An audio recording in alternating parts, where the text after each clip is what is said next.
뭐한테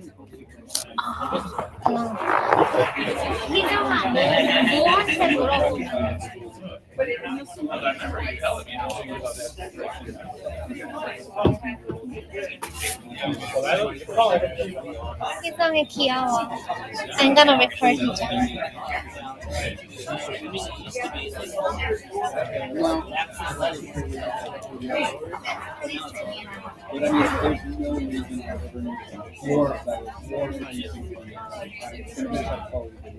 This is just a tower.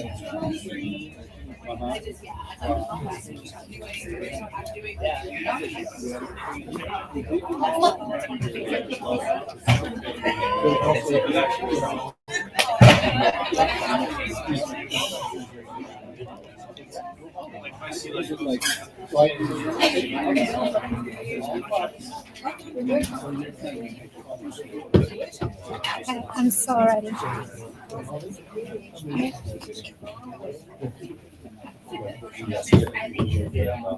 Hi everyone.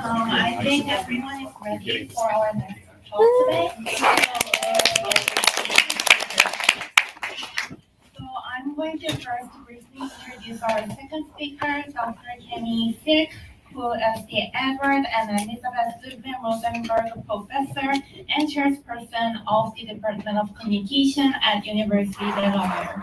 She's a health communication researcher who spent 15 years at MSU as a professor of communication, graduate director of MA program in health and risk communication, and various associated roles in the College of Communication. Dr. Silk also collaborated with both Chuck Atkin and Sandy Smith on the breast cancer and environment research program, providing transdisciplinary research experience for graduate students for almost 20 years. So Dr. Silk will today talk about BC ERP communication research and its trajectory over that time frame today. So please welcome Dr. Silk today.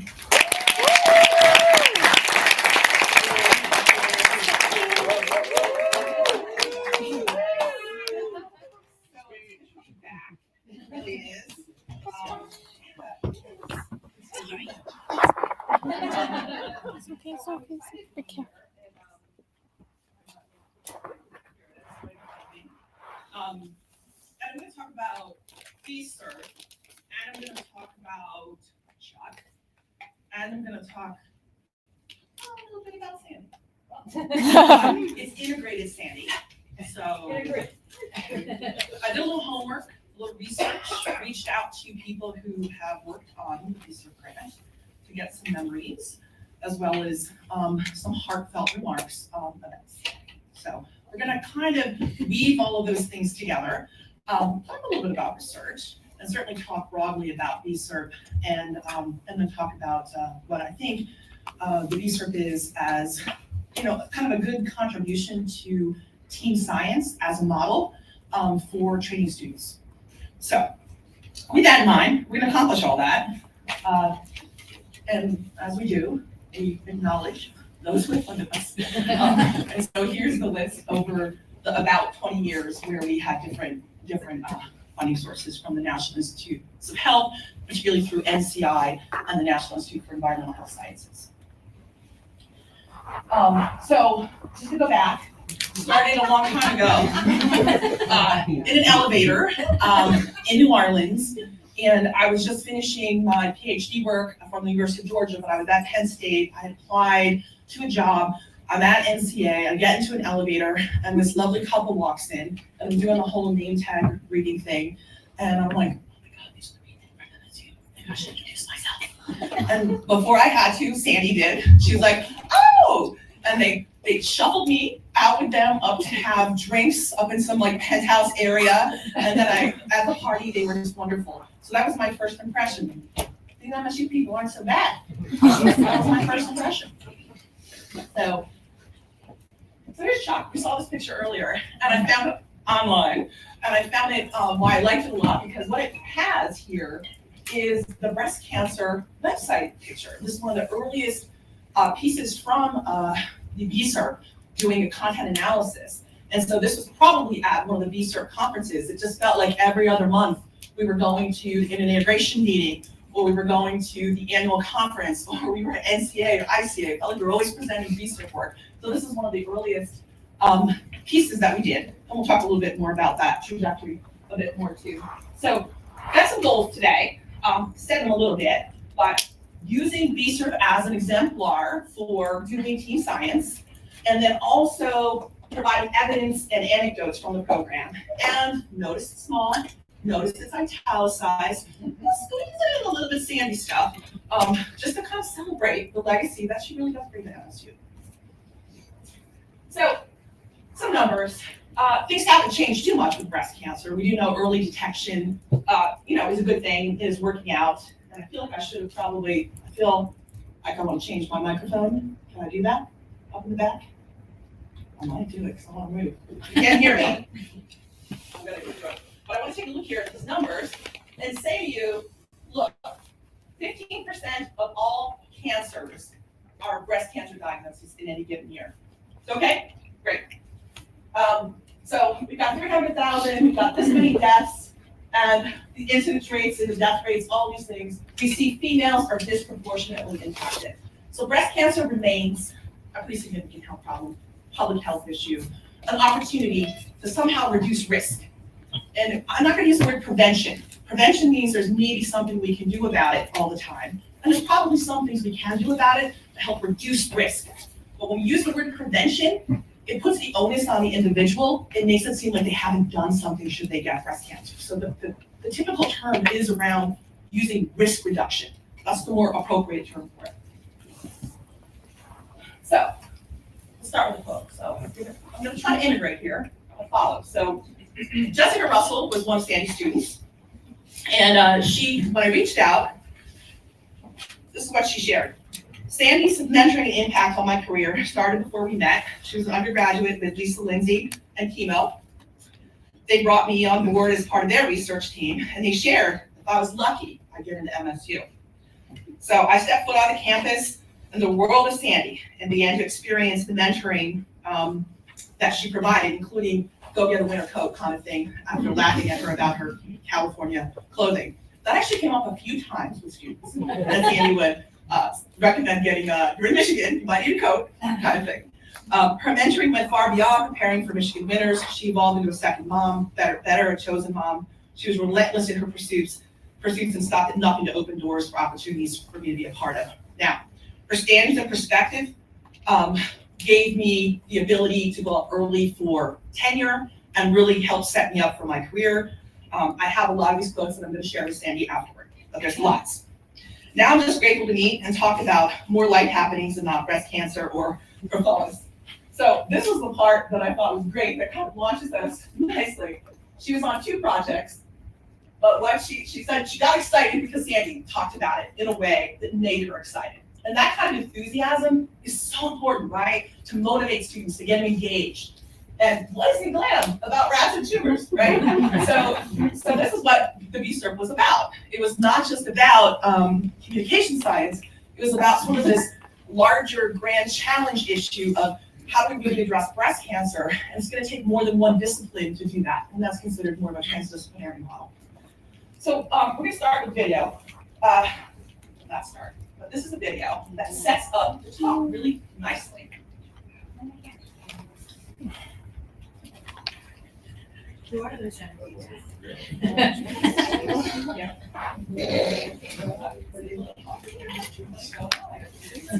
Do you have to take your cursor over here? Yeah, Like pretend you have to. I don't think we need to see that, Candy. really good about this video. I feel like Sandy does a comes really text good job. box. What's Oh, going on? I'm sorry. I should have it.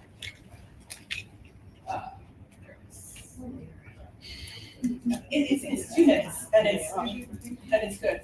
Sandy did a wonderful job of setting up the research and showing our research team. And I'm talking about children. It kind of pulls my whole talk together. PBS, so you're sort of. How have you seen this video? So it's good. I've been at Michigan State since 1990. I love working in the Department of Communication, and that's probably why I've never left. Show me where you've written about the field. That's why I'm in the field of communication for our focus on research teams. Welcome everybody to our research team meeting today. Michigan State just ranked number 2 in the world in the Shanghai World Wide State. We're going to talk about the Training the Pediatric Healthcare Worker Grant. I'm really passionate about studying communication because it's so inherently interesting to understand how people produce messages, interpret them, and how they exchange them, and what impacts that has on people's lives. So we've done all the focus groups with the caregivers. I teach classes in communication theory and interpersonal communication. One of the research teams I work on is focusing on how to train pediatric healthcare workers. Nobody really knew about risk factors, and therefore they didn't discuss it with caregivers. It's called breast cancer in the environment, and we've discovered that young girls are particularly vulnerable to environmental risks that could later result in breast cancer. So it's an important time to intercede. Once you explained it to them, then all of a sudden then it became important, right? Working with students in general, but graduate students in particular, because we get to be in smaller groups, it's almost really like having a family. We've made a lot of progress, especially because this grant lasts for several years and we're ahead of the game here. I think my legacy here is going to be in the students that I've taught and the careers that they've gone on to have. Working at Michigan State has not only had a professional impact on me, but it's definitely been personal as well, because I was able to meet my husband, Chuck Atkin, sadly passed away 5 years ago.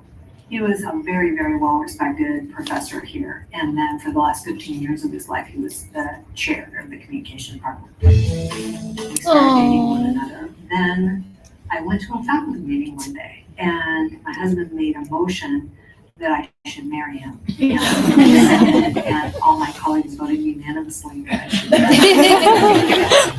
him. Chuck was in the Department of Communication from the time he was 25, but he had a longer history in East Lansing. In 1998, Chuck received the University Distinguished Professorship, and I wanted to get him something special, so I bought him this gift.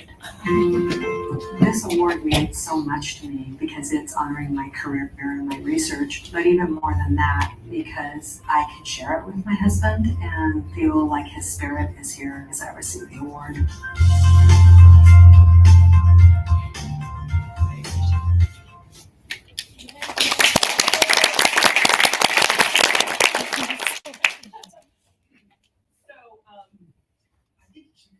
What sets it up, and she gave him, if you didn't see it, a sweatshirt zip code.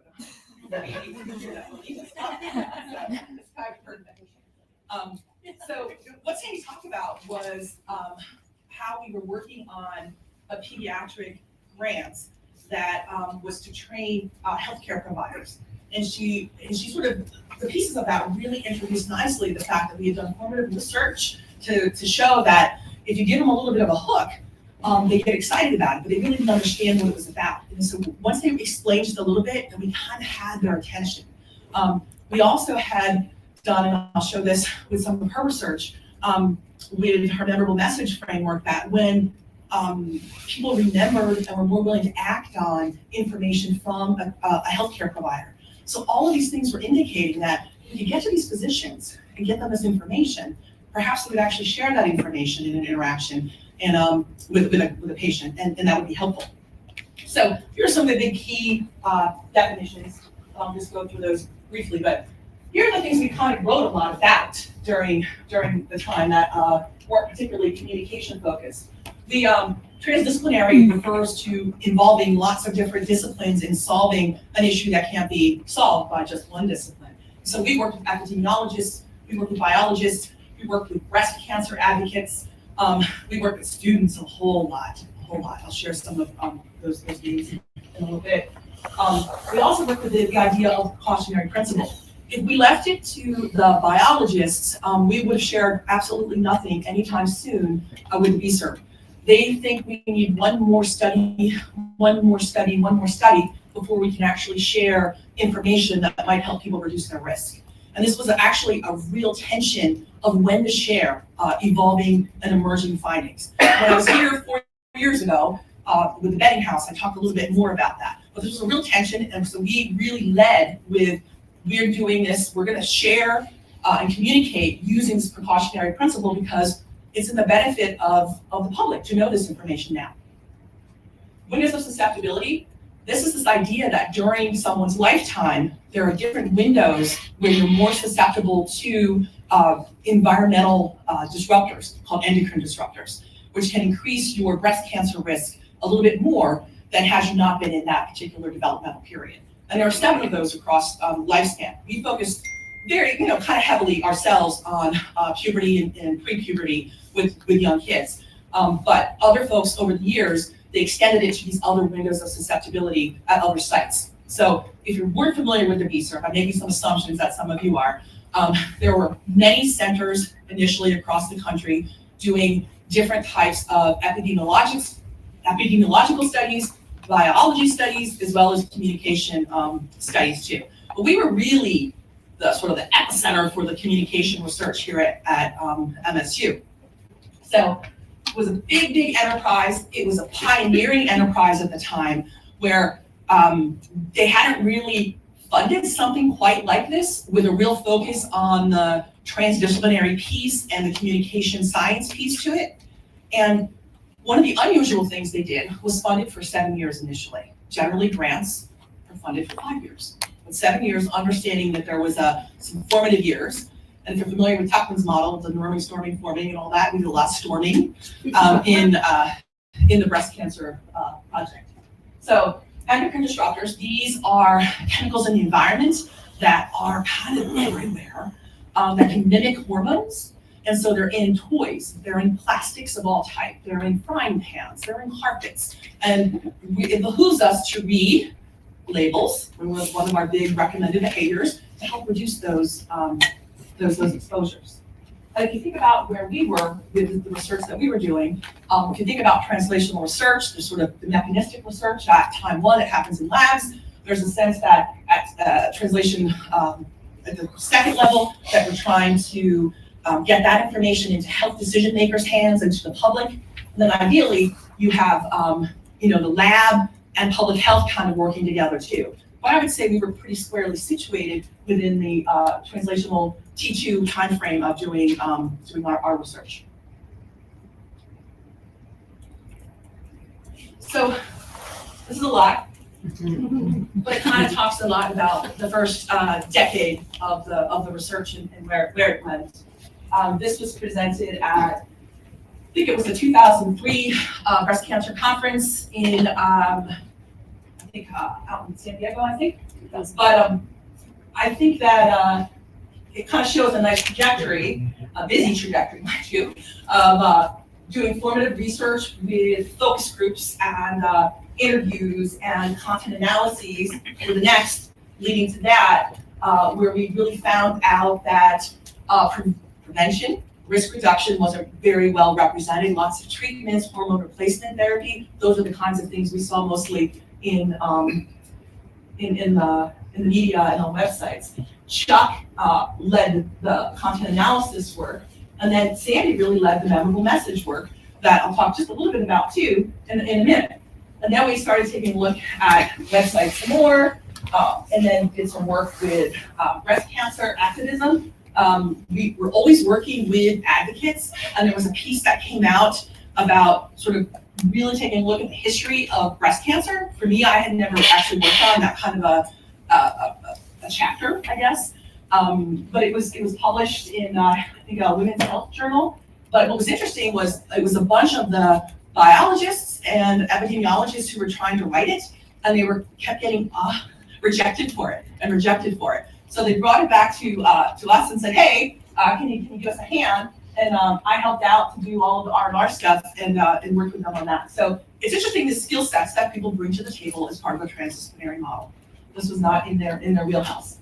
Then we have this study, which is always one of my favorites because it showed that using videos are actually lead to more actual engagement in behavior than a static image on a website. And I thought that we did a time to follow up about a month later. We found that the people who actually saw the video on the website with recommendations actually engaged in more behavior. And then we started lots of different experiments in 2013. From then we moved into doing a lot more interventions with educational things for the healthcare providers, and then also for some data for our kid project that we were working on too. So I hope this kind of captured a lot of things at the time, and everything I would say has probably doubled since this time, but it was a nice,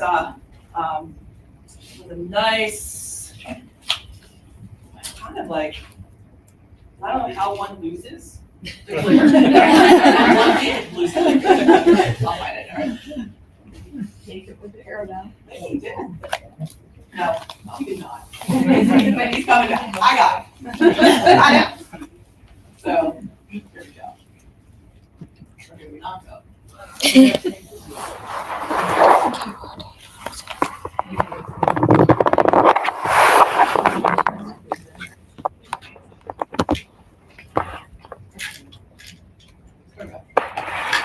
So Sandy engaged in the double message research.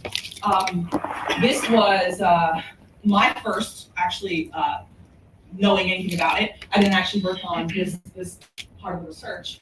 And she found some really interesting things that were really helpful for moving forward with the training. And you know, big findings were, people do remember, whether you've had a friend or not, with breast cancer. A lot of people do have a memorable message about breast cancer. Other key things, I just want to make sure I'm getting it right.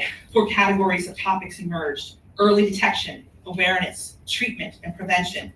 And sources: media, friends, family, medical professionals. These are all things that might make sense, but she empirically showed that indeed these were the sources. And that medical messages originating from medical professionals were substantially more likely to motivate detection behaviors than prevention behaviors.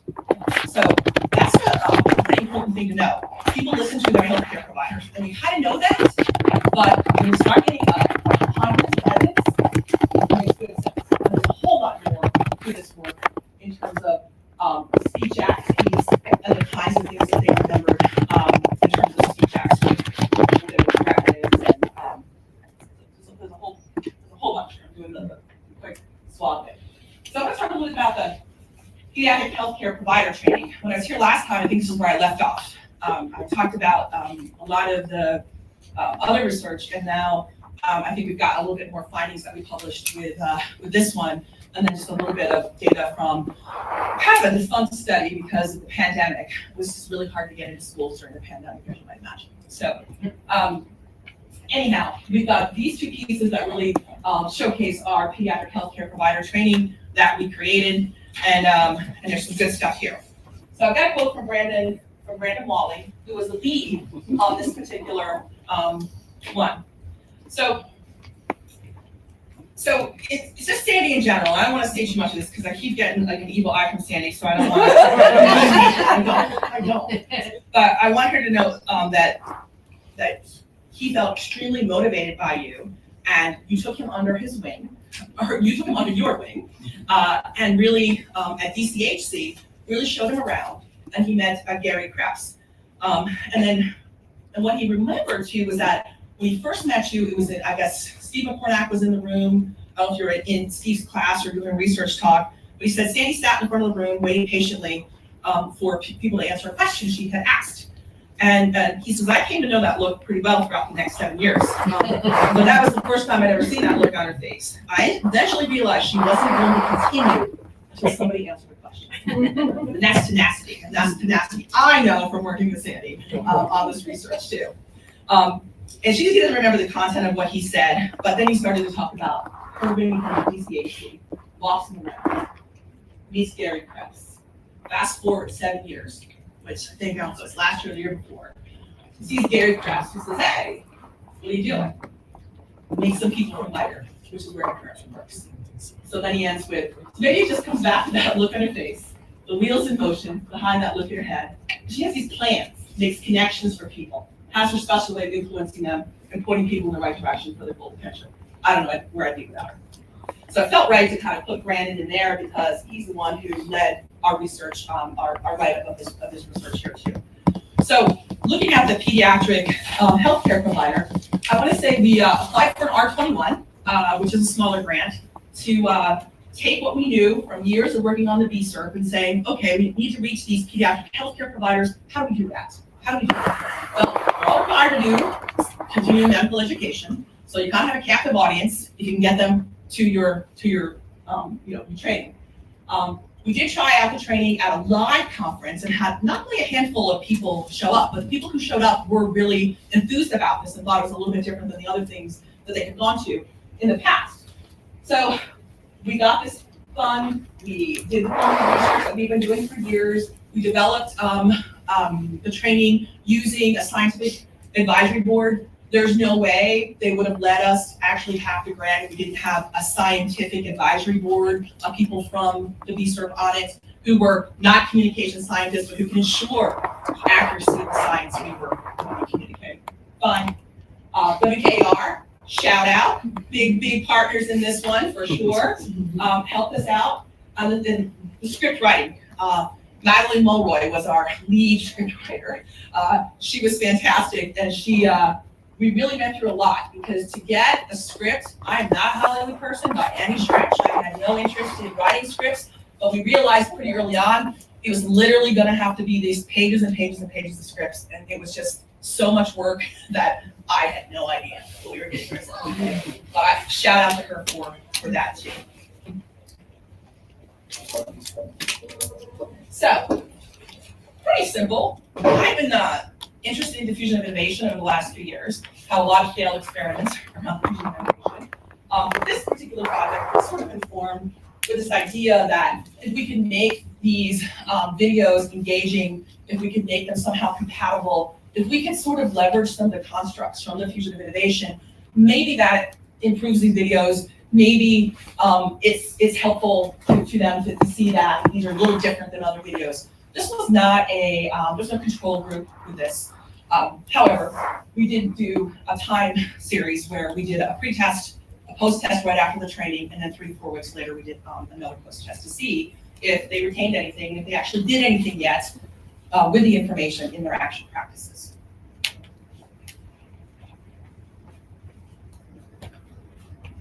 So we had 3 modules. This might look a little familiar. And I want to say this project in some ways really integrated teaching as well as research, as well as outreach. It was sort of a sweet spot because the one thing when I was here and I was a Lilly Fellow, learning about how to write objectives and align them appropriately and to think about how to engage, this is sort of really kind of fits with this too. So I really enjoyed the idea that we were bringing all the pieces of our work as academics into a particular project. So overview of BSERP, cautionary principle, and preview. Our idea was that you might not do all 3 modules. So we want to scaffold the learning a little bit. So you get a little piece of each of the modules, even if you only do one. So we did an overview of the BSERP cautionary principle and then a preview of the next 2. So you got some real basic knowledge. That was like the basic module. And then the second one was the more, I guess, sciencey one in terms of summarizing the first module, a little bit about the BSERP, what it was doing, and then really talking about windows of susceptibility, endocrine disruptors, and lifestyle factors. And then we did a little preview of the third one, which was a summary of the first 2, and then really focused on how do you integrate this into your practice. Modeling, we had actors, we went over to med school, tape things, that was the whole thing. And this is where we know that the interpersonal piece was really important. And I remember Sandy really taking a strong hand in helping us understand what might be the most, the concepts from interpersonal comm that we should be really thinking about in terms of translating this into the training. Our evaluation design, pre-post and 3 to 4 week post-test. We had 100 practitioners. We only actually tested module 2 and 3, and we partnered with the Michigan State Medical Society to get it offered as a continuing medical education unit. In my conversation with Brandon Walling, we talked about, what was it? There was something. We're sort of texting back and forth about that place. I was like, oh yeah, we didn't know how they got work done. Every time we went there, it was sort of a hot mess. Nobody really did anything. So this is being live streamed. I'm sorry. That's not good. the old truths are up here, right? Anyhow, they were gracious enough to help us out, and we got this officially able to give CME credits to So it's just some simple data. And that's pretty much what we can get from doing some essentially post-test stuff. And what we did find is the first module with the susceptibility and endocrine disruptors, that indeed, sometimes we don't find the intention behaviorally, but sometimes we don't, but we did here, and that's something, and it follows the model we had anticipated, and that makes us happy. That's good, you sort of see that there's some decent, correlations there. And then in the second model, we sort of see a little bit more, but we do see also the connection of attitude and behavior too, which is kind of a nice thing as well. So these are not sophisticated statistics by any stretch. There was this partial support for that initial model that if we can give them some information, change their attitudes, maybe their intentions will be impacted, and they'll actually engage in trying to share some information with parents, right? So there's a little bit of good evidence here. And still, and I think I at least showed some data last time that was similar to this. This might be the final data here. Is, you might always ask, do you like the training? Is it helpful to you? That kind. We had really great qualitative comments about how they were already using it in their practice, how they plan to use it in their practice, how this was a great training. So we got really nice qualitative feedback, and also some quantitative stuff about being helpful, relevant, useful, all those things. And then we also see, and this isn't like shockingly wonderful, right? But what we do see at time 3, when we actually measured behavior, is that it was sustained. What we see, right, is a falling off of effects over time. And when you can get somebody to remember something for more than 5 minutes, you feel pretty good about it. And that's sort of the goal here, right? Is to get these docs to engage and actually report that they are intending to do things. And they actually remember. They have to remember it to do what they do. So anyway, I was pretty happy to see that from time 2 to time 3, we actually retained the knowledge. So the good news is, I took a look yesterday. I'm like, can people still take this training? Does this still live on? I don't know if it does or not. So I found out that indeed it does. If you go to research.org, you can actually go and read through and click there and actually sign up and take this to get training. In terms of legacy, boom, right? Like it. Really excited about that, right? So I think when we think about our research, it's easy. I still get excited about publication, but I get excited about impact too, right? And significance. And I think that this really kind of illustrates for me, like, that was a lot of work. We created something big. It was published. Graduate students got lots of great training, and it still lives on with people actually taking it. Now I got to find out who's actually taking it and how to make it on that, see if anyone's actually still doing it. This led to another project that I started to do just before I left RSU, where we created videos about each of the different areas of visual susceptibility, endocrine disruptors, and the precautionary principle. And these were designed with WKAR to really engage kids and be used as part of a curriculum to get them thinking about reducing exposures at an early age. Not sure if I want to brave showing one. I feel like I might have before, but maybe I'll try. See what happens. You're already ready to help me. God bless him. All right, here we go. Whatever you did before. Well, I can't see it here, so how about I try?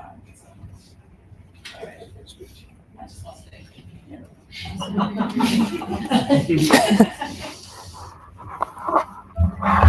This is just one. Hi, I'm Amelia, and I'm at Georgetown University in Washington, D.C. Today, I'm talking with Desiree Walker, a health educator and advocate with VSERP. Ms. Walker, what do VSERP researchers and health advocates like you do? VSERP is Breast Cancer and the Environment Research Program. VSERP researchers and health advocates like myself, we basically are looking to understand the environment and what impact chemicals can have in terms of breast cancer risk. Makeup, so lipstick, eyeshadow, soap, everyday products. There are chemicals that are called endocrine disruptors, and with your skin, in terms of absorption, these are ways that things can get into your body, increasing your risk. We all use sunscreen, it has parabens, but we never really think about looking at the ingredients. What is the precautionary principle? The precautionary principle simply encourages you to have the concept better safe than sorry. So although we may not know all the chemicals and its impact on breast cancer, we think that if you feel something could be harmful, it's better to avoid it to keep your risk low. Why is the precautionary principle important for young girls like me? At this stage of your life, your body is going through changes. Your breast tissue is developing and your risk starts to increase based on the exposures you have to toxins. So it's important for you to have conversation with your family in terms of your household products. Start reading labels in order to know what's in the products. There are other options out there that don't have chemicals that actually give you the same results. And generally, it's not difficult with the internet to find alternatives. If you don't like them, try some other things. But I think it's a really great exercise in practice to avoid chemicals, even though we don't have the links and definitively say that is what is causing the cancer. You actually doing the research to try and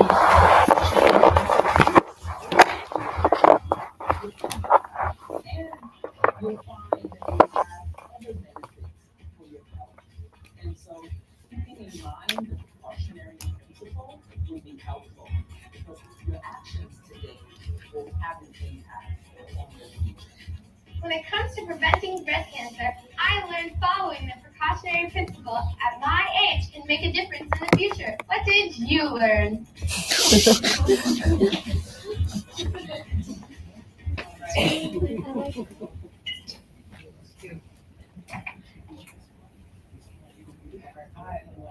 So I just want to say that this was a experimental design, and you'll see that we had a control message. Thank you so much. I think it's my last video.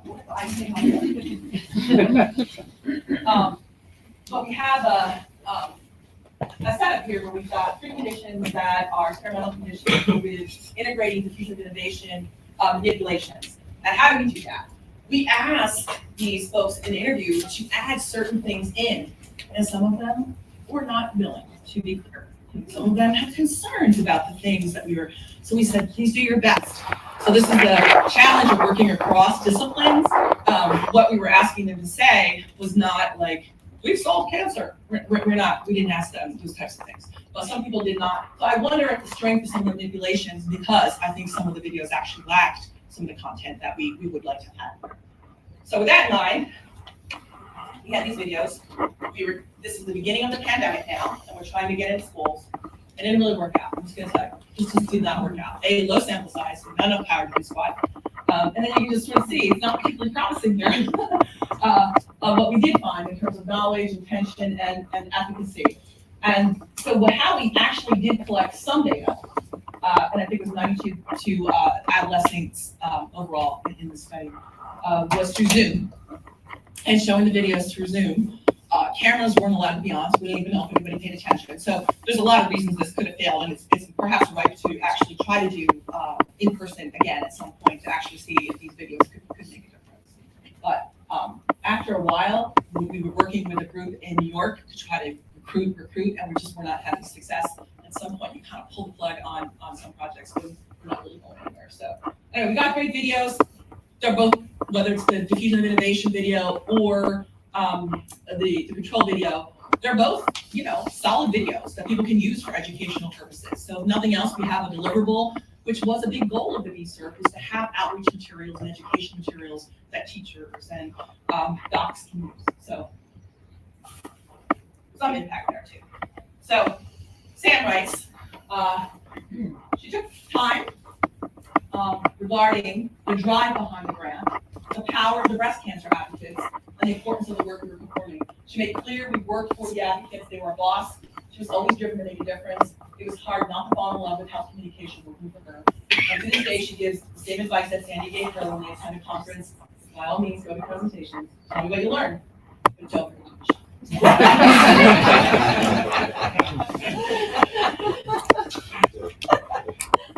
So, now I just want to talk about it spawned a lot of stuff, a lot of output, we'll just say, a lot of deliverables and what we might say in the land of funding. Lots of qualitative research and quantitative research that led to publications and book chapters too. Sandy and I wrote a book called Organizational Communication book about the model and using sort of Senge's framework to talk about how, breast cancer, the BSERP was a great example of that. We wrote a case study where we had characters and how to talk about it with cancer with your research team in a health communication textbook. We did encyclopedia entries for lots of different places. An environmental health literacy chapter. Did dissertations. Dan Totsky, maybe the most recent one, or Brandon Thomas had a little bit, but it wasn't directly, did his with breast density notifications, trying to get at sort of the policy piece of everybody's making these policies around mandating this at the state level, that women should get notifications of breast density, and is this really a useful policy? And his research found that it's actually not such a useful thing to be doing. We have these training videos, we have these credits that are living on, we have flyers and coloring books. Brandon Thomas made the coloring books. We did not make these coloring books, one of our partners did, but we did go to a lot of outreach events and hand things out and try to educate the world about breast cancer risk reduction. So this is just a couple pages I took from them with the message, we eat local, certified organic fruits and vegetables, which is good for lots of reasons, not just breast cancer, right? Don't use artificial fresheners. Open the windows to bring in the fresh air. So yes, those little plugins that people put in their houses, no, okay. Plastic in the microwave, no. A little lean cuisine. I remember Doshik Young. Doshik, I was in there doing my lean cuisine upstairs. I said, Cammy. I was like, what, Doshik? He says, why don't you listen? And because we're working on the breast cancer project, I'm like, what are you talking about? And he's like, it's plastic. Sure is, isn't it? Not making the connection there still, right? So, we trained a lot of students, and I'm sure I probably forgot some folks, but these were a lot of health and risk communication master's students, as well as a ton of master's in comm students, as well as PhD students in comm too. Here's a bunch of their names. Evan, he's such a thoughtful guy in some ways, because he wrote sort of a three-pronged answer, which I thought was a great framing. And first it was how BSERP has helped him professionally, and then working with the group, and then personally. So he remembers the data collection with the Army of Women, with surveys going out to thousands, and then getting the data back and realizing that he had not measured whether people have children. A fundamental question for us.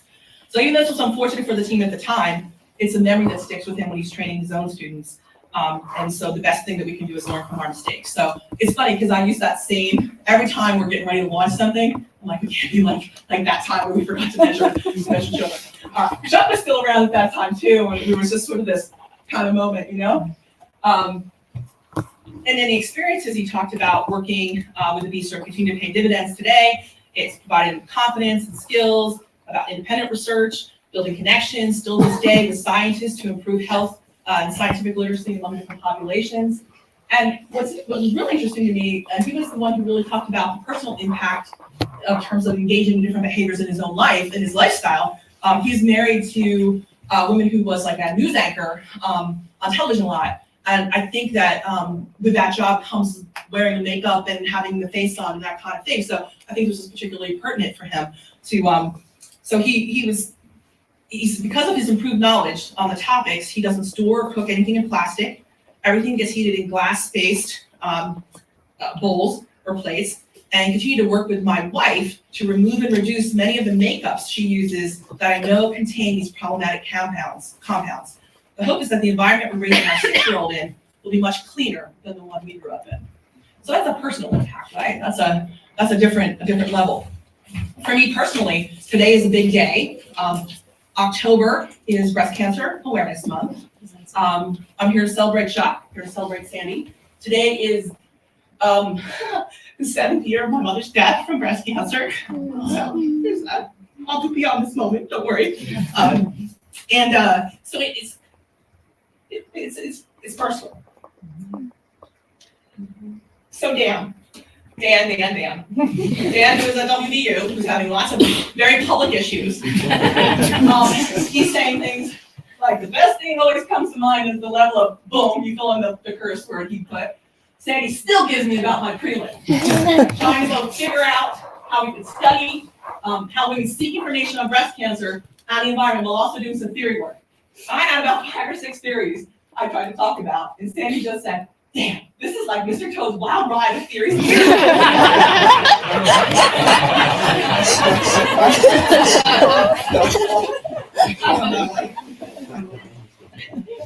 So when I think overall, I think about research as this 20-year ride, right? Where we address sort of this grand challenge type of problem in partnership with other disciplines. We demonstrated how comm science is important and valuable, and our expertise can really contribute to public health initiatives. We supported students, and we really supported advocates. We were particularly helpful in helping them to get funding from the scientists, to be clear. We were instrumental in ensuring they had resources to do their outreach work, because who gets forgotten in these larger grants? The advocates. Well, it's just a nonprofit. What do they need resources for to do their work? So we helped change some of that orientation. And also the lasting impact with not only our publications, it was CME, and also for the careers that I've launched, including my own. So in Chuck's words, no, Carolyn, I'm going to do Carolyn first, yeah. So Carolyn did work on the research, but she's also somebody who shows the trajectory that Sandy and the impact Sandy can have on someone. She's at, I think, the University of Kentucky now. But she started working with her when she was 17 years old. She even started her first year at MSU. She felt special and powerful. Sandy was this important professor, and I think we all think that. And she's taking the time to help with her, a one-on-one. And that is so Sandy, very one-on-one. Come see me, we're gonna sit down and we're gonna solve this. She somehow managed to teach me about content analysis, the coding process. I no idea what it really was at the time. And from that point on, I was hooked. Again, the enthusiasm that Sandy generates in people to get engaged in research. And throughout my undergraduate career, she was a consistent mentor and advisor. She taught me how to write, paid my way to go to conferences, helped me decide what to do for graduate school. She is 100% the reason why I ended up in academia. I'm very grateful for her guidance and support. So there's a great MSU Today article. I seem to be jumping ahead here. I want that chocolate. Here we go. Fine. MSU Today article back probably a few years after the breast cancer grant was initially awarded, that kind of just summed up in his approach to his research. And it just kind of captured not just research, but also this idea that we can play a role in prevention and techniques to really help. So mass comm techniques can educate the public in improving nutritional habits, avoiding factors that lead to cancer and heart disease, and driving in a safer fashion. See how you packed in all of his different things that he was doing? And they'll all lengthen people's life, they'll help them avoid injury, improve their satisfaction with their day-to-day living. He's taking a close look at how persuasive appeals can motivate people to maintain healthier lifestyles. We really have that focus early on in the research. We're really thinking about diet and exercise as a key piece. We want to help to translate what's being learned by experts in the manner that the public can adopt new behavior patterns. Makes sense. I said that. And I wanted to share this picture. I found this picture. Well, John found this picture. Back in 2011, we were in ICA in Boston, and John and I were heading over to JFK, and we're like, hey, Chuck, you want to go? John's like, John always likes Chuck because of all the political communication stuff. We loved always talking to him about that when we got to see it. And so we took a cab, and shoved in a cab, rode on over, and did this. And we have lots of, a few pictures anyway of this. And I think of Chuck as a person who was a mentor, fun, and just a wonderful, wonderful person and collaborator. And Sandy too.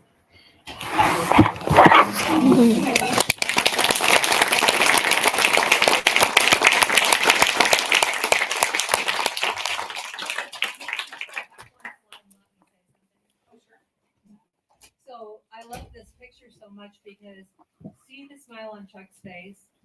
He had that smile every waking moment. He always looked like that. He was always happy, he always had a smile, and he always kind of shuffled around with that smile on his face. So Even that's when he had really, his pipe and stuff. yeah, I know. Don't you love how he's gonna make people have healthier lives? Right. Other people. Thank you. That was really All right. Ron, you have a question? No. I started this with the title of Be Served Research Roast. I thought that I was just gonna like not roast you, but just say all more and more wonderful things, and even more than what I have. So I'm done. I told you didn't want it. Don't blame me. Yeah, that would be a roast for you the more you did it. Yes. But I love all this. Let's go back to the slide with all the students that you worked with. Lindsay Newberger wants to make sure she's on it.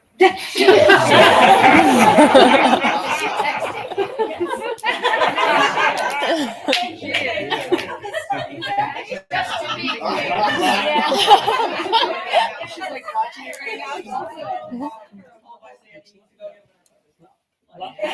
Line 4, fourth name. I could only see so many names in this. Exactly in the middle. How could she miss it? I was distracted by Kyle. I'll be Oh. honest with you. So I highlight it and make it bigger than everybody else. Actually, I'm sorry, Kate, I love your talk. I just wanted to make sure that was okay. Yeah, and this is more of a comment, and first of all, I'm not sure everybody in this room can quite get what a cool, big project this was for communication. This was a very unusual, I mean, you portrayed it to us, but for me as a new faculty member coming in when this was all starting, I was like, what is this giant thing that is BSERP, right? And it really, Chuck and Sandy and Cammie brought other in such significant ways, and it really has been a model for many people and how they approach these kind of large scale projects and how to bring communication centrally to those projects. So I want to thank, I've never seen like this full kind of history of it, and I thank you for doing all the work to bring this to us today. So no question, just gratitude. Cool, thank you.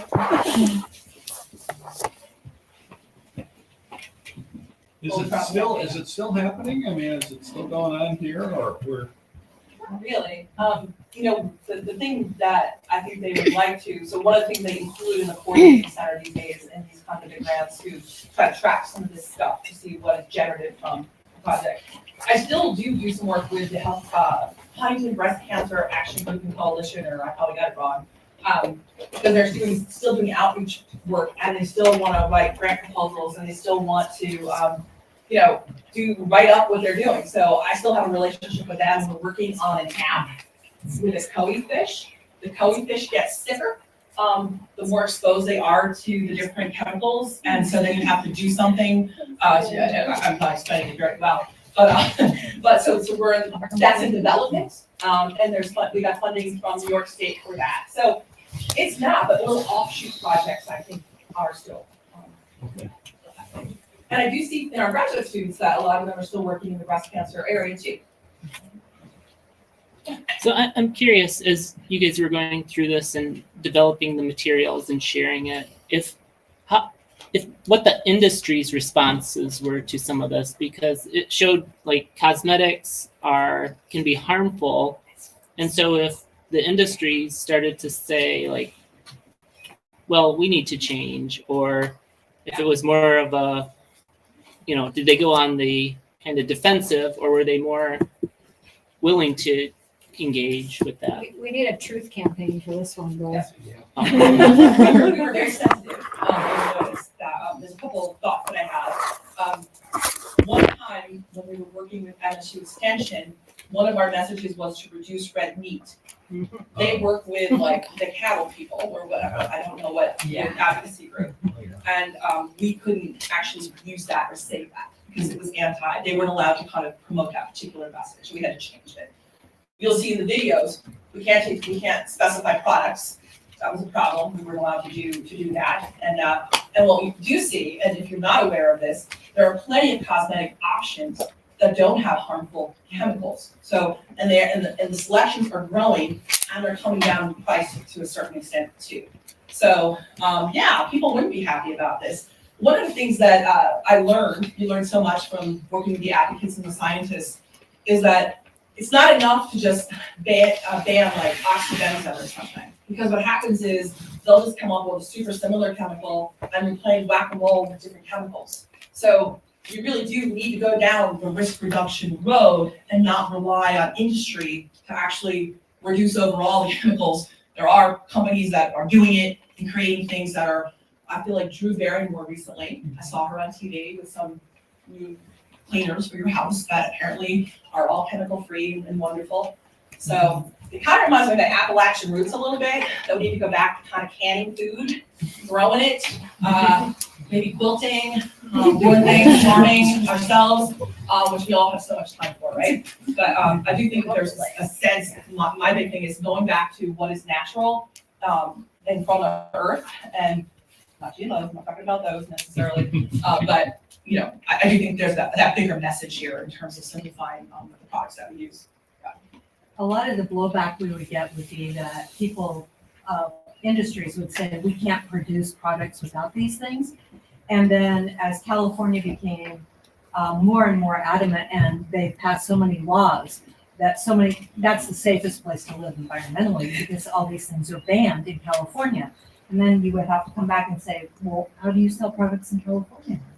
Oh, well, we do sell those. You're right. You can make them, but they cost a lot more or something like that. So it's kind of a never ending dialogue. Skittles, just right. What's red eye number 3? Just here. Well, thank you, everyone. Yeah, thank you.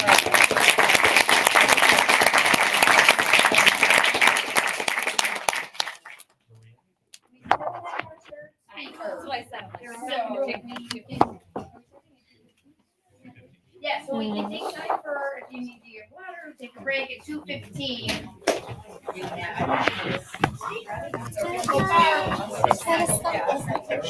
Okay, are you good to record the next one? I think I'm going to just 그냥 이렇게 냅뒀다가 그냥 놔둬도 되지 않아요? Recording. Recording? Very little left. And now Skittles are really 몰라 언니 핸드폰 The will to live is gone. They're full of red dye number 3. 괜찮아요 괜찮아요. Do you have enough battery? Do you have enough battery? 너 고생했어? But how could the participants hearing like the keyboards? Like we're not even typing. How could we?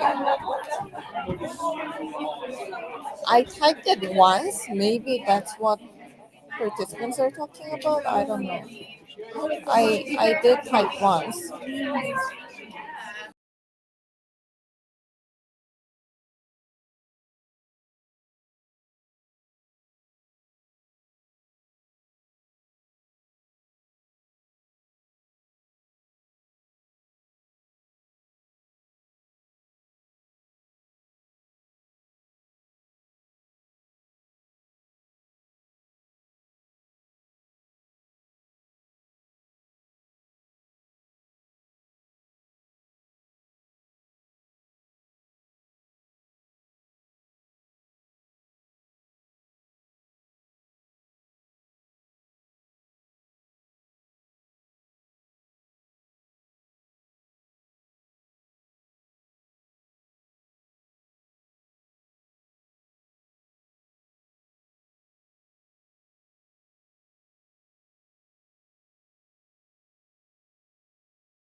Hello, everybody. Welcome back. Thank you, Justin, for saying hi back. I hope everyone is enjoying your afternoon. So I have the honor of introducing our last speaker. So Dr. Joe Walker was a professor here in the Department of Communication and of Telecommunication, Information Systems, and Media at Michigan State from 2006 to 2014. So I tried to get a little bit of like inside scoop to find some fun facts to share. And what his former advisee told me, who may or may not be Brandon, his former advisee told me that he thought Joe was so nice until he really read his feedback. But yes, he's very, very kind. He's also a distinguished professor and a Bertelsmann Presidential Chair in Technology and Society at the University of California, Santa Barbara. And he is currently a visiting scholar at Harvard at the Berkman Klein Center for Internet and Society. A Fulbright Scholar, ICA Fellow, and NCA Distinguished Scholar, his research focuses on the impact of interpersonal and intergroup dynamics in the attitudes and behaviors people develop via mediated interaction and personal relationships, groups, and interacting conflict. So it is with my great honor that I introduce our last speaker, Dr. Joe Walker.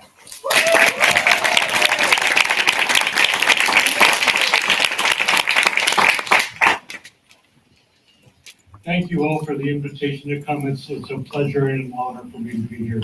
It really is. It really is. I'm kind of cheating though because I've done this before.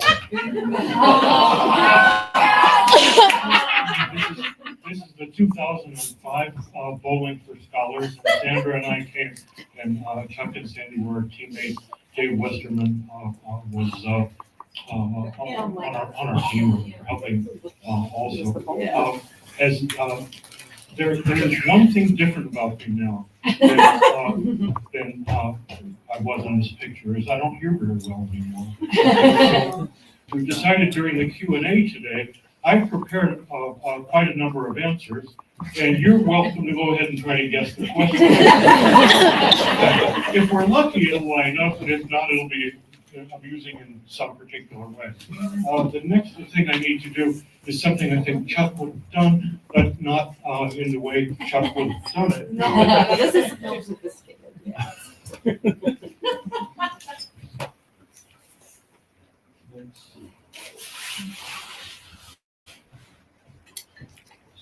Joe Walther started his college education in Santa Ana, California. And after 2 years, he went to Saddleback College, about 20 to 40 minutes south of there, also in Southern California, at which point he went to the University of Arizona, where he took his bachelor's, his master's, and his doctoral degree. His first job then was in Norman, Oklahoma, at the University of Oklahoma, where he escaped quickly as an assistant professor at Northwestern University, 5 years there, and then for a period at Rensselaer Polytechnic Institute in Troy, New York. From there to Cornell University in Ithaca, New York, followed by finding his family at finally a sabbatical so I could have coffee with Allison Eaton in Amsterdam. Then a return to Michigan State for another period. And then probably the longest move to go work for Chuck Salmon again, but this time in Singapore at Nanyang Technological University. And after that, it was to our permanent current home, and that's at University of California, Santa Barbara. But for the second time in my life, I'm taking a sabbatical, and that takes me to Harvard, where I'm now spending the semester. So that's where Joe Walter got his degree. We'll be talking about online hate today, and that comes in many forms. I haven't found any reason to exclude any of these forms yet from the work I'm trying to do, but it's comments online about racism, like religious bigotry, sexism, and so forth. And they come in these very many forms. And this is it's a tragedy. You know, I'm trying to be a scientist about it. It's a tragedy, and it's a problem. And as we go through the talk today, this is a trigger warning. I want to show you some things that are they're extremely offensive and disturbing, and please understand they're given in the context of trying to understand what we're doing. If anybody is opposed to looking at racist or insulting statements on that basis, this would be a good time to close your eyes or not today. Anyway, this is nothing we need to go. This week, things are very, very busy on some of the social media platforms as far as hate. This is almost amusing. It's a posting showing that our country's attention has shifted from being obsessed with Ukraine to obsessed with Israel and sending money to the latter rather than the former. But this is relatively benign compared to other comments. And it's interesting because these issues get conflated. It actually turns out, as you can see from this posting, that both Zelensky and Putin are Jewish, so it really doesn't matter who we're supporting in that regard. And Zelensky particularly is like the worst kind of Jew. He's a Jew who's also a Nazi, apparently, according to this other posting. And these are real postings from social media. This one, I think, this is from a couple of days ago. We need to work with Hamas to cleanse the world of Judaism and so forth. And there's other I can show you are demeaning to Palestinians and Arabs. You can imagine what this looks like. No need to go on at this point. So this is kind of the domain we're looking at, and it's really sad that I can update these slides any given day of the year to find something disgusting to look at. So my own background, for those of you who are not familiar, is that for 30 years I've been studying the internet and what helps people get along well with each other on the internet. How do people form impressions, develop positive regards, develop relationships, make friendly groups, reduce prejudice, all the nicest things you could try to get out of internet interactions. And my most recent studies, online hate, racism, sexism, nationalism, probably the worst stuff you could try to squeeze out of the internet. And so you might be asking yourself, like, who beat you up? Or have you changed your interests? And the answer to that is no. I think there's a common thread, and that's what I want to take you today.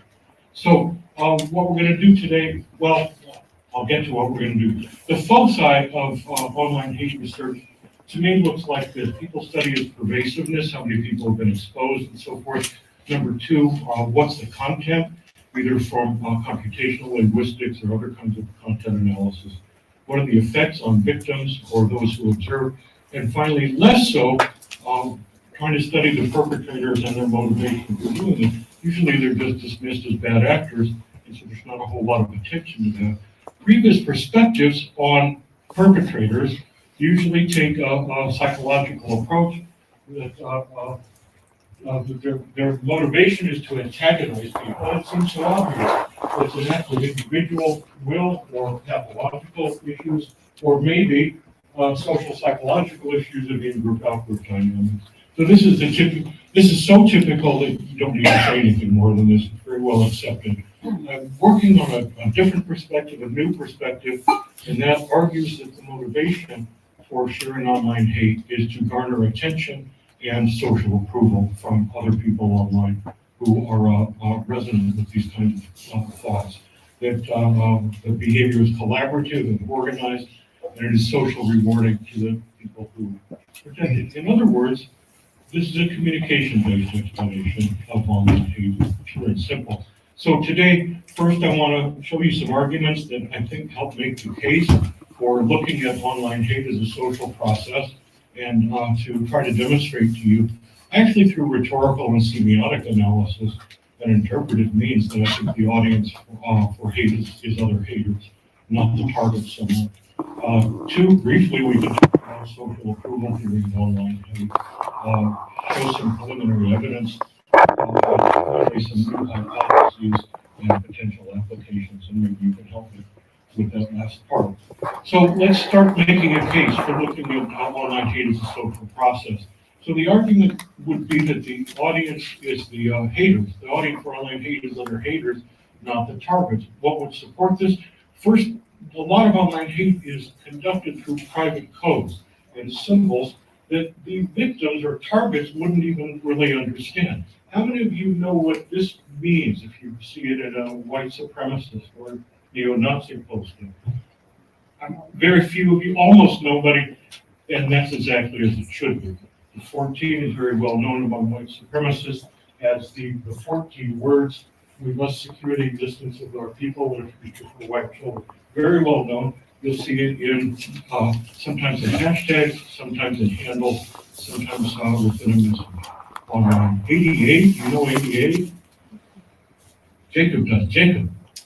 I just know 1488 is a pretty common call sign for white nationalist organizations. Yeah, common for white nationalists, but I think one of its origins is eighth letter of the alphabet, letter H, 88, Heil Hitler. So well known among neo-Nazis and white supremacists, not among you. White power worldwide, common acronym. And then the echo, this is 3 parentheses around somebody's names on both sides, indicates that is a Jewish person or a Jewish role, like Jewish banker or something. Very commonly known in certain discussion places, not so commonly known among minority targets. And so, I think this is evidence we're talking to each other.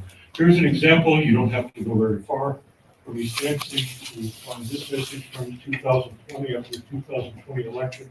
Remember, there was a holdup certifying the election results, and a couple of the board members got to go meet in the White House and so forth. So your Attorney General, they just threw everything out to discredit the Attorney General, but this is a nice sample of mixing it all up. So you see the echo, you see she's a dirty Jew and a dyke on top of it, and it's threatening and so forth, and it's unfortunately typical and compounding to see messages like this. So let's continue trying to make a case that the audience is the other haters. Another point of evidence I would offer you is that the conversations are often taking place in insulated spaces with very clear indications of who the audience is, who's the message for.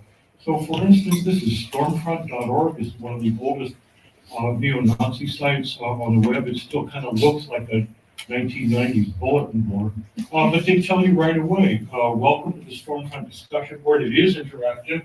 Our mission is to provide information not available in the controlled news media and to build a community of white activists working for the survival of our people. They're saying you right on the door to this building who this is for. This is not a place that you go if you're Jewish or black or so forth. It's a place you go if you're a white supremacist. And so they're talking to each other. In more public platforms, this was an interesting analysis in 2008. Where did the political lies and hate messages go when Facebook started enforcing its community standard rules? Albright found out you went into Facebook groups. You can't see what's going on in a Facebook group unless you're invited there, and they tend to use graphics rather than text so that the sensory equipment can't detect it. They use screen grabs rather than text. So just as people, embed themselves in more secretive spaces online, they also go to more fringe sites. And it's shown that there's been that there is migration whenever a mainstream platform clamps down on its content moderation rules. People migrate to the fringe sites like Gab and others, of which there are many popular. And this is an example in one. This is a cartoon, and again, this specifies the audience. This is an easy rhetoric analysis. Never forget white men. This is who the message is for. There's a message for white men. The Zionist Jew is working around the clock to destroy you. So this is not a message to the Jew. This is a message to the white man. So it's all anecdotal and rhetorical analysis, but I think it's pretty clear who the audience for this message is. This is a recent posting, but to me it doesn't look different than anything you would see in the Anne Frank Museum. So there is that. Let me share another argument with you that people engage in participation in online faith because it is fun and entertaining for them. And this is really kind of a repulsive suggestion on its face, but once you think about it, you can't unthink it. So there's this really persuasive and interesting article by Sahana Udupa that she analyzes nationalist speech in the post-Modi election in India. And she just makes some really fascinating points. What's going on in a lot of the hate messaging? Parodies, lampooning, ridicule, people trying to be funny and witty.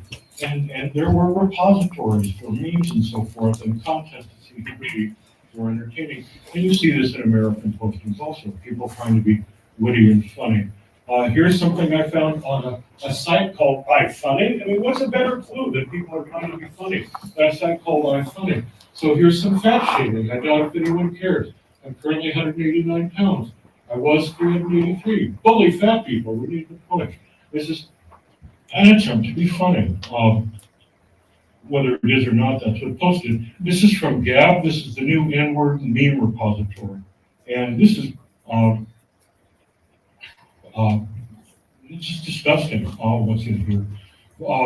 And you can see it's really racist caricature on the door. But here's the welcome message, and this is what I really want to draw your attention to. Thank you all so much for being here. Ask your friends and others to join the group. Just on principle, it's okay to dislike the occasional content. Tolerance being so much the better. But to be honest, most of it is funny as hell. And that's why we're here, to entertain each other and to be fun. Let me give you another argument that the activity of online hate is socially organized, not individual and not random. This isn't just somebody having had it and posting something nasty. This is often a collective behavior. And so this is something Alice Marwick published a number of years ago. She says this is how swarms and pile-ons take place. This is her model she calls network harassment. And I think this is a pretty good model, except that it shows the victim as being one person. And we know a lot of this takes place, that people gang up on one person and communicate to that one person in isolation of others. So phone calls, emails, and so forth, direct messages and so forth. I think as often as not, we're seeing these things conducted in a very public setting. So you're ridiculed and hounded and your name is used, but it's all over the hashtag of Twitter or all over the chain and so forth. And so I think that's a modification. But as one example, in Southern California, this is at Orange Coast College, a professor called Trump's election an act of terrorism. She became the victim herself of terror. You can imagine how that story went. This is fascinating data. This comes from some computer scientists who've been following cross-platform raids. So these cross-platform raids, they take place, this is raised by multiple attackers, and they're integrated, they're instigated in a 4chan anonymous, really dicey channel against a specific YouTube video. And people will give the link to the video, and they'll give you an explanation of what you might find there or why you ought to go post there. But it becomes so routine. Sometimes somebody says, you know what to do. And everyone will go do it. So these computer scientists have done really fascinating co-temporal analysis. How long after this organizing messaging shows up, do you see a whole lot of messages, comments posted under a YouTube video, which tend to be very, very hateful and so forth. And then, if that's not enough, people return them to the 4chan instigation point to brag about their hate posting. And Gianluca Strandini is one of the authors, and he and I have been talking. He said sometimes in order to brag about what they did, they take screen grabs of their posting on YouTube or a screen grab of somebody's horrified reaction to it, and they post that in 4chan. But that's important. That's deliberately trying to get high fives and congratulations. And that's violating the anonymity that's built into 4chan by taking an excerpt from a platform where everybody has a username. I think this is a terribly important finding. I find it very persuasive that this is a social activity. So those are my arguments for looking at online hate as a social activity and communicative activity. And that leads me, or within that context, I've been trying to formulate social approval theory of online hate. So let's, and it's really very simple, and that is the proposition that hate posters are primarily motivated and gratified by garnering social approval online. They want to get attention, they want to get reward, and they want to develop and maintain relationships with other people, and people don't like to hear me say this.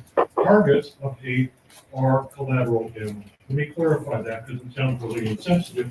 In a way, I think the targets of hate are, they're offended and they're traumatized. When we talk about collateral damage in war, we're talking about real dead people, and it's sad. but the point of collateral damage is it wasn't the point, they just happened to be in the way. And I think that that's not an imperfect description of what seems to be going on online a lot of the time. So, how does this work in social media? Well, we know that there's affordances in social media that can promote social processes like these and social approval processes.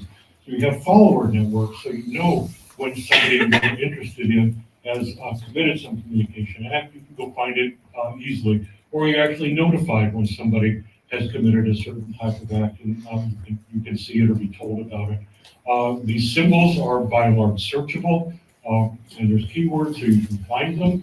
And then there's shortcuts to convey social approval to people online, and you know what these are. So their Facebook has the thumbs up and a number of other symbols.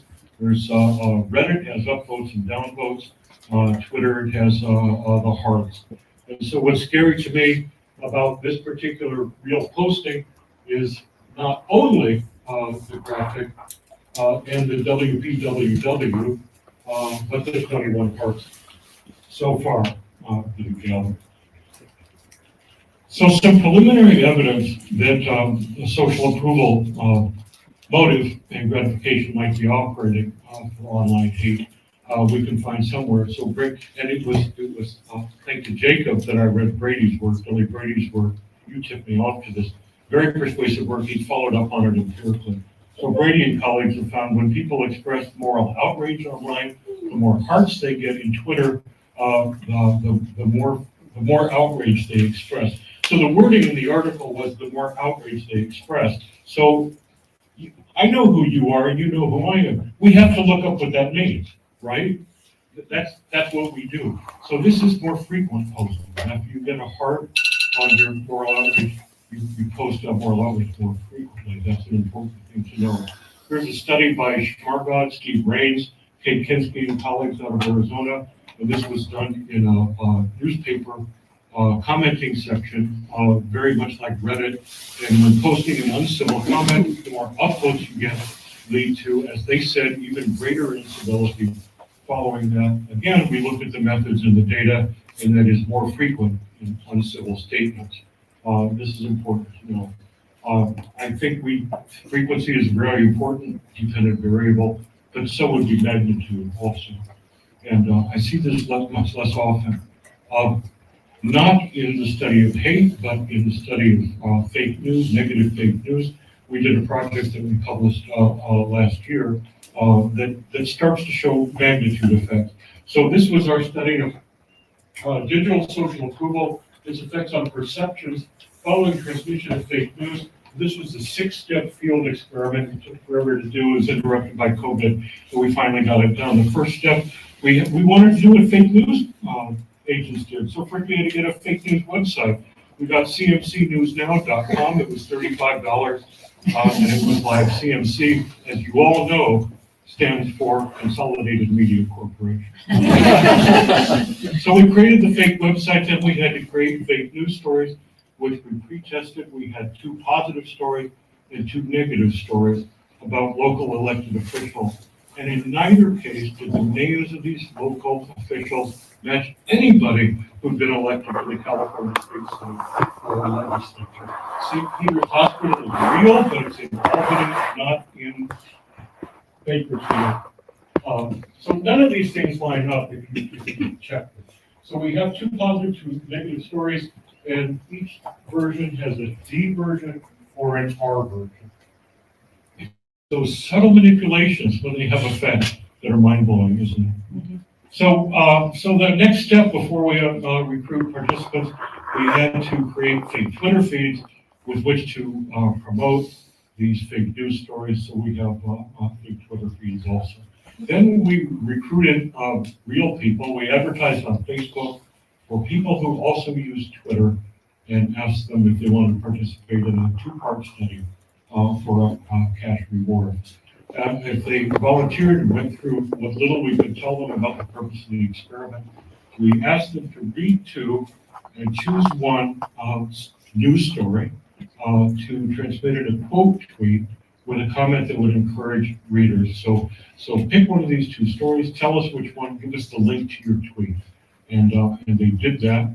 And so they would do these quote tweets, and they would add their comments, like, COVID reveals these leaders' true colors. Wow, can you believe this? Come on, Senator, gotta do better. So it looked like most people took this pretty seriously and had comments. This is our experimental design. This is our backstage. And so, and I realized this is too much stuff for a slide, so sorry about that. So we have a control condition, and in this we just ask people to choose one or two stories. Don't retweet, just read it, and we'll ask you next week what you think about the politics. Or we asked you to retweet, and we gave you 0 likes. Or we asked you to retweet, and we gave you 5 likes. Or we gave you 10 likes. Or we gave you 15 likes. Or we gave you 20 likes. At equal intervals of 5, just like Judy proposed. So this was our design. And then after a few days, we asked them to go back and look at their tweet, the retweet, see how much engagement it had, and then fill out the scale regarding the official of the story. And the bottom line, almost short story, is that we had pretty much we had the 3-way interactions close to as we predicted. So if you saw the positive story, you thought the person was okay, no matter what else. But the person was from the opposite political party, and it was a negative news story. The more likes you got, the worse you thought of that elected official. So this wasn't about online hate, it was about negative news, about somebody who didn't exist. There was a study showing that there was a pretty much linear effect on magnitude of attitude change due to the number of hearts or likes that somebody got. So that's as far as we've gotten. We don't feel yet, we haven't figured out clever enough ethical ways to do these experiments with haters. But Winston gave me some really interesting ideas yesterday. I'm still thinking about a lot. So that's the theory and some preliminary evidence from a couple of different directions. Let me just speculate something crazy with you for a minute. How far does this go? Okay? How far does this go if people want social approval for doing the most offensive things on social media? So here's this individual, she's at the Capitol, and here's the big pink arrow on her Facebook post. So all her friends can see what she was doing. And there's an article from USA Today saying, pigs or it didn't happen. You don't know, maybe you do. They've arrested so many people who were involved in the insurrection because they posted pictures of themselves on social media. This is me. This person doesn't look to me like he's trying to stop the peaceful transfer of power. It looks like he's trying to get attention. I don't know. But I think maybe this goes crazy. This is stuff I can't speculate. I'm just opinion stuff. But I do wonder about it. This is from a New York Times article on Inauguration Day, and it's from a QAnon leader. They all thought that Trump was going to be inaugurated and get rid of the pedophile. And he says, well, it clearly didn't happen. We have to go on. Just remember all the friends and happy memories we made together over the past 2 years. It's about relationships. Online hate is something we do for love, not necessarily for hate. So I've been kind of going with this, and the confession is, I don't know how to test a lot of these things. And I've met some collaborators who probably do.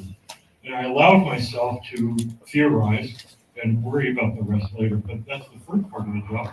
The second part of the job is after you theorize, can you draw any hypotheses? Still not knowing if they're testable. So here's how that's going so far. So imagine these conversation spaces. We can probably find them, and I don't know where they are yet.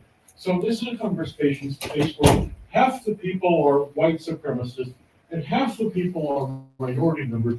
There's one white supremacist who's about to say some hate messages. So this is one space, you don't have to have. Here's a space where there's one white supremacist and a whole bunch of minority members in the conversation. And Daniel called it a target-rich field. And here's a space where there's lots of white supremacists and only one minority member in the conversation space. If hate messengers are in it in order to piss off and hurt people, which of these conversation spaces would host more hate messages? Right. C. Would host more hate messages. I think differently. I think if you're trying to hurt people, you want to do it where it's efficient, where you can hurt the most people. I would say A and B. If that's the goal. If, on the other hand, the goal is to get social approval, then what fields? In those points, that's right. A and C. Because it's just no fun if your bully friends don't see you do it. Unless you take a screen grab and show them later, it's just no fun if they don't see you. Another hypothesis is the simple reward hypothesis, right? The more attention and approval you get, the more hate. The less attention and approval you get, the less hate. And its frequency should be magnitude also. So this is simple and it should be tested. We're actually working on this. But here's a leading up to a counter hypothesis. So there's shadow banning. It's something that some of the platforms do. So you think you're posting, but nobody actually sees it. That's shadow banning. In an article in the New York Times, the reporter says the meaning of the term has evolved. Now it can describe a user's general discontent about not getting the attention they believe they deserve on social media. People believe they deserve a certain amount of attention on social media. And what if they don't get it? Then insufficient attention or approval, more hate. I'm not getting enough likes, saying these nasty things, maybe I need to be more. So competing hypotheses, maybe one of them is true. So do we worry about the one who got 21 hearts, or do we worry about the one who hasn't got any? And what are they going to do next? Well, you can see where this is going. So what I'm trying to do is say, let's look at context, let's look at social media scenario, let's see how this premise that it's attention getting So here's another one. If they suspend your account, probably bad. If they suspend your account, but you have an account somewhere else, you show it off. So suspending your account might backfire if you're in it for social approval. Applications, this is something they work on in the Berkeley Science Center a lot. What are the implications for content moderation? What are the implications for policy? What do we tell the tech platform? And I don't know the answer to that yet, but my suggestion is we need to think about mitigation from a social processes perspective, not an individual perspective. We need to rethink current content moderation from a social perspective. Is account suspension punishment or a badge of honor? We interrupt the social network by taking out somebody who's very central or key in a social network. We do shadow banning so nobody can provide the likes and engagements. These are potential and political questions. Maybe somebody can take on, but we need more questions and suggestions. What does the social processes perspective suggest or imply for content moderation? And this is from this morning. This is from a scholar. If these messages are not just to entertain each other, but are written to provoke anger, now maybe we have a whole other thing to worry about. If these messages lead to people removing barriers to equality and doing something to solve these inequities and the worldwide Jewish conspiracy and so forth, if it motivates their energy, if they want to maintain control of threatening situations, in other words, if they're experiencing the great replacement period and thinking that it's all the minorities trying to take away the jobs that white people think they deserve, then they feel threatened. They want to be in control. Analytic thinking, I don't know. There's some fascinating research of two different studies that have looked at stormfront.org that find the gender complacency among the old timers of stormfront.org. They think there's nothing you can really do with it. This is how it's always been. This is how it's always going to be. In one account by Anton and Petter, they analyzed the chatter when Obama was elected president. And the newbies said, this is horrible. He's a black man. This is an inferior race. And the veterans said, this is just all part of a big Jewish conspiracy. And the black people are working with the Jews, and there's nothing we can do with them. And so Stormfront is not going to be motivated because they're complacent. Other areas, I don't know. Maybe online hate is a place for the complacent rather than the activists. That's what we've got so far. So at this point, I welcome your questions and comments, your extensions. I may even answer your question. It's time for you to take the turn. Thanks very much.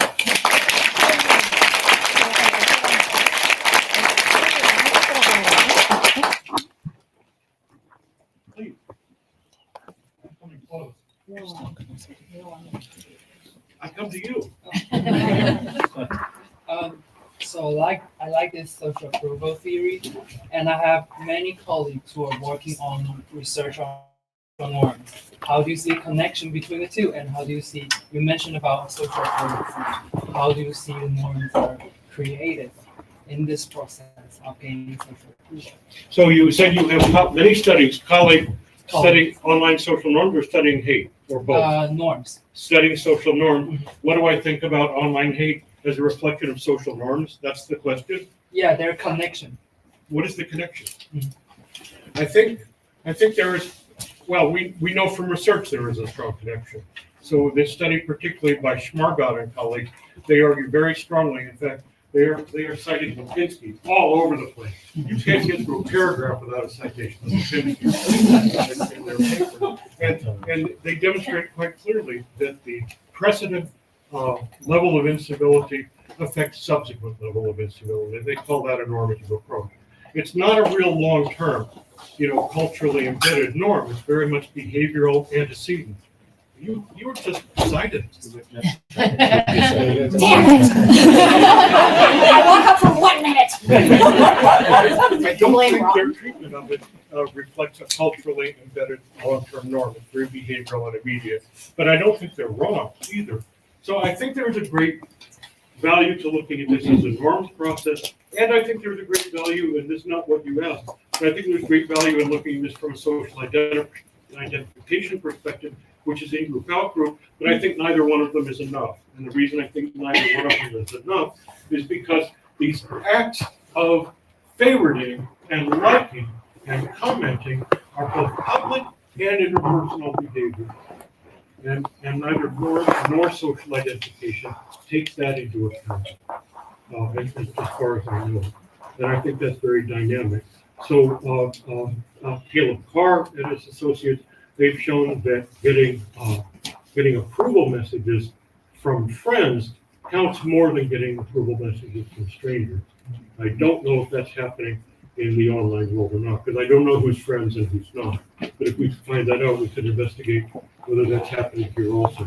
So yes, norm, yes, social identification, also interpersonal interaction dynamics. That those somewhat more static theories don't reject but are not equipped to study. Did that answer your question? Yeah. That's amazing. That's why you got such a long answer. It was stolen. Let's try the next question. My question is about, you talk about social approval, and being a social approval, we're more likely to do hate speeches.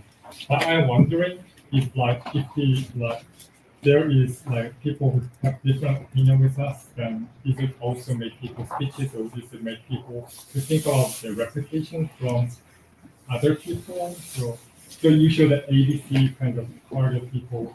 So I was wondering, role of social support and assign the role of social disapproval, or think about social desirability reputation. I think you mentioned a lot of concepts. I'm not sure what you were asking about, but I think you didn't ask me where I got such nice shoes. We're on the right track. So, but could you rephrase that? Maybe focus a little bit more. You talked about social approval. Different people want social attention. I'm not sure about this. So if there is after people if there is some kind of target people that I hate, then that existence of people makes me do less hate speeches because I have to think about reputations or desire